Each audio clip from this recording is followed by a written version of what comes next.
Connecting a PlayStation 5 to public hotspots like Xfinity Wi-Fi can sometimes be confusing because many hotspots require a web login page before internet access is allowed. This page is called a captive portal, and the PS5 doesn't have a built-in browser to open it directly. Because of this, the console may connect to the network but still won't get internet access. The good news is that there's a simple workaround.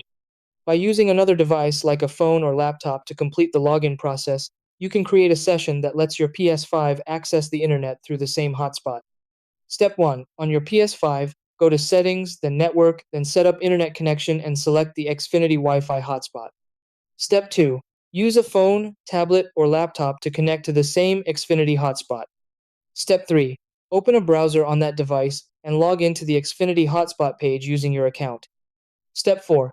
After authentication is complete, return to your PS5 and test the internet connection.